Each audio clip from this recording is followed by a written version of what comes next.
हरिः ॐ। नमामि दूतं रामस्य सुखदं च सुरद्रमम् पीनवृत्तमहाबाहुं सर्वशत्रुनिवारणम् नानारत्नसमायुक्तकुण्डलादिविराजितम् सर्वदाभीष्टदातारं सतां वै दृढमावहे।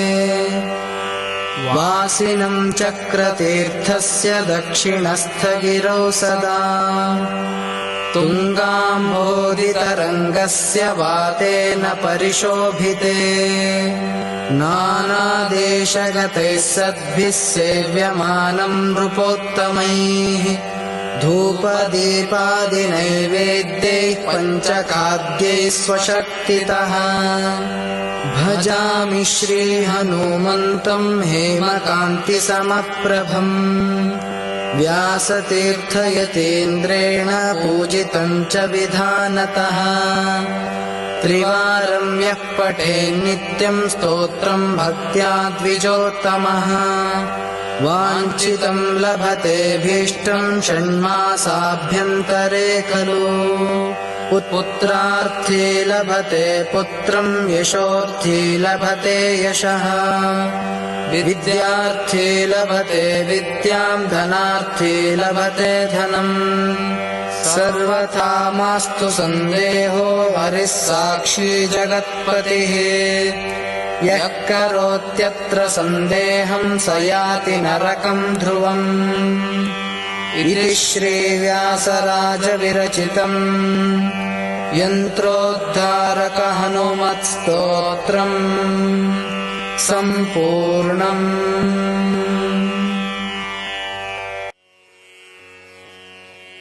हनुमानञ्जनासूनुः वायुपुत्रो महाबलः रामेष्ठः फल्गुणः सकः पिङ्गाक्षोमितविक्रमः उदधिक्रमणश्चैव सीतासन्देशहारकः लक्ष्मणप्राणदाता च दशग्रीवस्य दर्पः 12 नामानि कपीन्द्रस्य महात्मनः स्वापकाले प्रबोधे च यात्राकाले च यः पठेत् न भयम् विद्यते तस्य सर्वत्र विजयी भवेत्। स्वस्ति श्रीहनुमद्12 नामस्तोत्रम् सम्पूर्णम्।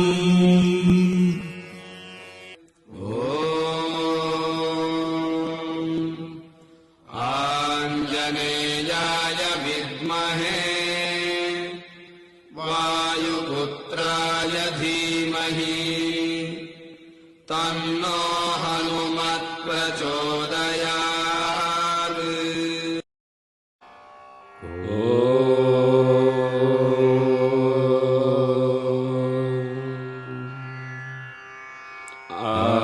आञ्जनेयाय विद्महे महावीराय धीमहि तन्नो हनुमत् प्रचोदयात्।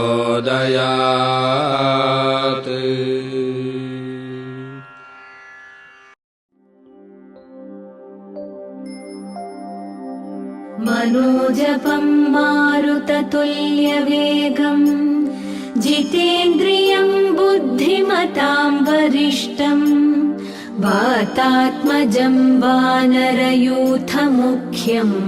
श्रीरामदूतं शिरसा नमामि। ॐ रामदूताय विद्महे कपिराजाय धीमहि अञ्जनिपुत्र चिरञ्जीवे तन्नो हनुमन् प्रचोदयात्।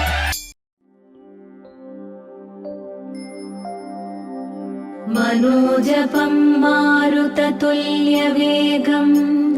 जितेन्द्रियं बुद्धिमतां वरिष्ठं वातात्मजं वानरयूथमुख्यं श्रीरामदूतं शिरसा नमामि। ॐ रामदूताय विद्महे कपिराजाय धीमहि अञ्जनिपुत्र चिरञ्जीवे तन्नो हनुमन् प्रचोदयात्।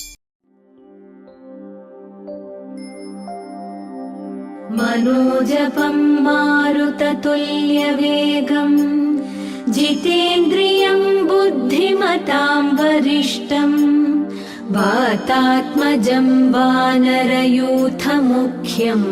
श्रीरामदूतं शिरसा नमामि। ॐ रामदूताय विद्महे कपिराज